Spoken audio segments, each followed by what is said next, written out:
breaking the stigma, why I share my struggles pretty openly, and that everything isn't always hunky-dory in my life, and it probably isn't in yours either. You know, all of us as human beings, we're more than happy to share the good things that are happening in our life, especially when it comes to sensitive areas like finances or relationships. Unless you're talking to like your best friend, then you might tell that person everything. But not everybody even has a best friend that they can tell everything to.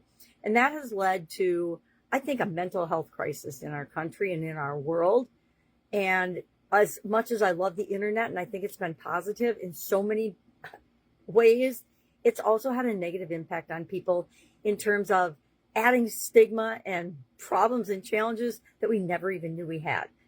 FOMO, fear of missing out, comparing ourselves to others, not feeling good enough or worthy because we're comparing ourselves to others' highlight reel, and not really what's going on or has gone on for them up to that point, as well as all the preparation that they've made to create the level of success that they want.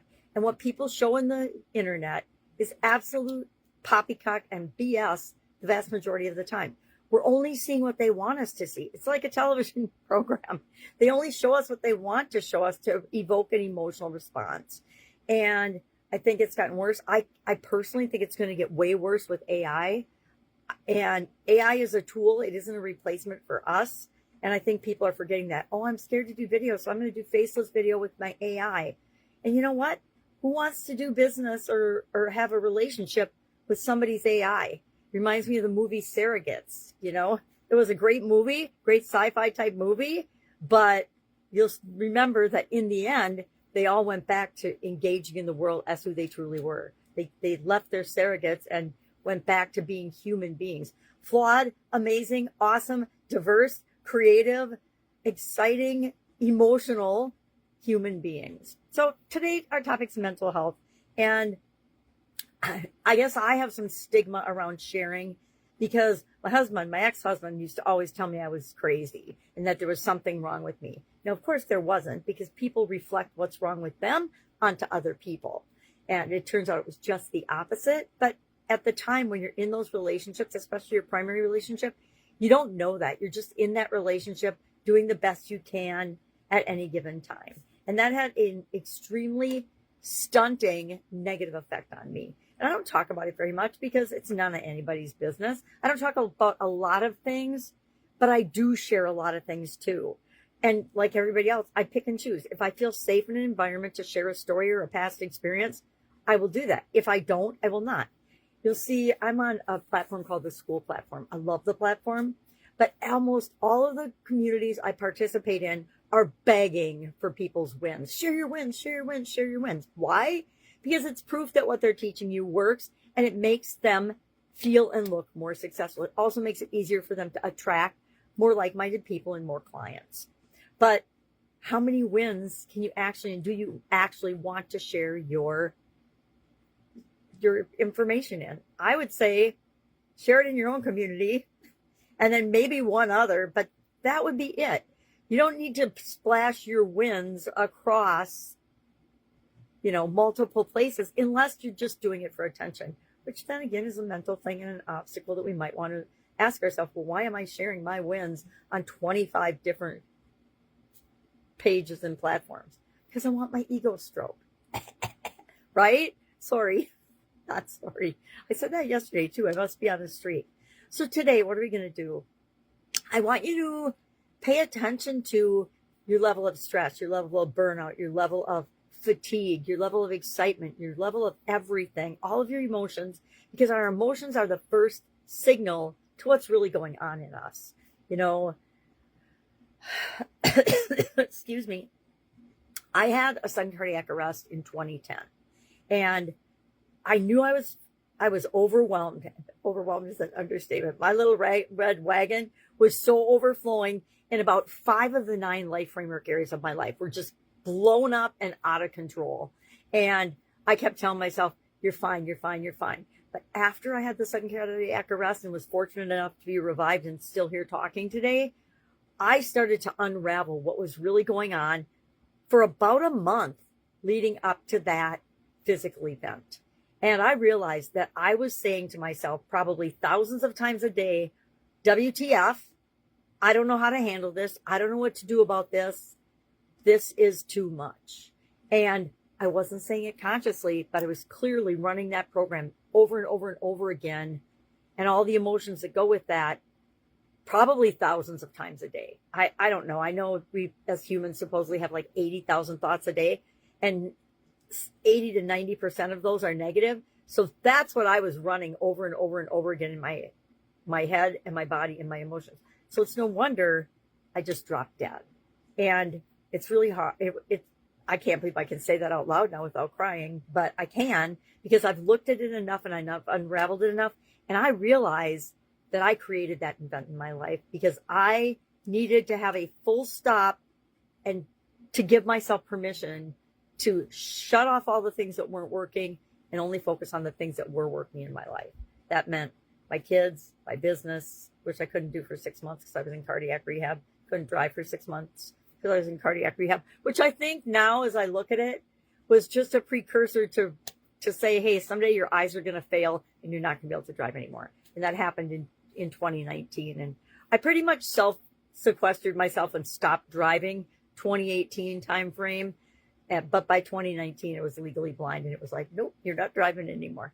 And what I found fascinating, when I went to get my real ID, I still had a legal driver's license. I thought I had gotten my license taken away and that I could not use it. It turns out it was valid for the whole 9 years. It never changed, even though I changed my information with them. It still stayed the same. So that tells you that systems can be broken or compromised.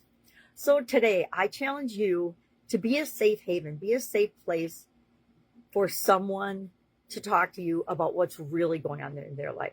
I've now trained my kids. If I tell them I'm fine, I'm not fine. I remember hearing the first TED Talk. One of the first TED Talks I ever listened to was something about I'm fine.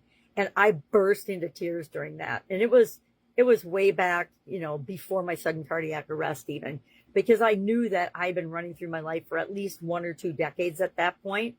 And I was starting to get just exhausted. And as I got exhausted, the businesses kept going because that's what I made a priority. But everything else in my life started to fall apart, including me.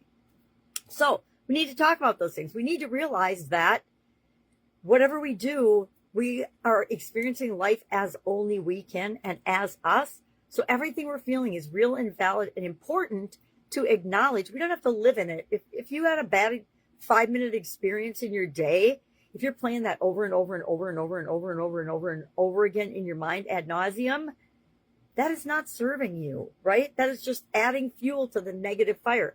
Now, if you ask yourself once or twice, what can I learn from this? How did this go wrong? What could I do or say differently? And you learn from it and then you put it to rest. That will give you strong, resilient, consistent mental health. So, not a mental health expert. I don't even claim to be. I have learned more about mental health, physical, well, maybe not physical health, because I've been studying that for over, several decades now, but really in earnest with respect to us individually since my cardiac arrest. I forgot what I was going to talk about. Doesn't matter. All right. So what are we going to do? We're going to share in the comments below one thing that we learned from. And you don't have to share the whole story, but maybe a couple of sentences about this is what I was struggling with. I'll give another example. I'm in a coaching program right now, and I think there's about 200 of us in the group. I don't know the exact number, but it's a cohort group, so people start at different times, and now they're switching it over because I was one of those people that kind of started on my own, which made me feel lost and behind all the time and like I was missing something. Whereas other people had joined all together at the same cohort and were going through the same processes at the same time. And I'm still in the community. I love the community. And I'm learning that we each have to run our own plays. We each have to set ourselves up for success and figure out how to make it work for us, especially if we come in and are doing something different than other people are. But I realized by joining the calls and listening in and participating, everything I was feeling, almost every other person, if not every other person in the community who's gone before me and is doing it now, has gone through the exact same things, the same struggles, the same challenges, and figuring it out and overcoming those challenges from themselves. And that's why it's so powerful to read the messages that people put in that community.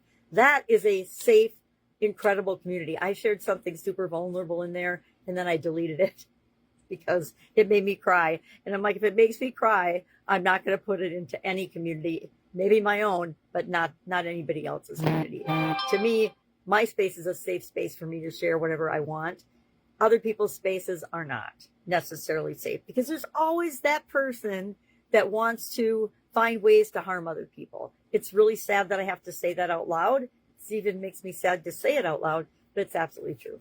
So share in the comments below one thing that you do to maintain and stay on an even keel or to help with burnout, stress, etc., so we can all learn from one another, because it's all tied together with our mental health and well-being. And guess what?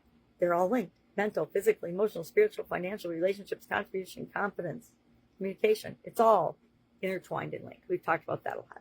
All right. If I can help you in any way, ask. Otherwise, have an absolutely tremendous day. And I will, of course, be with you tomorrow.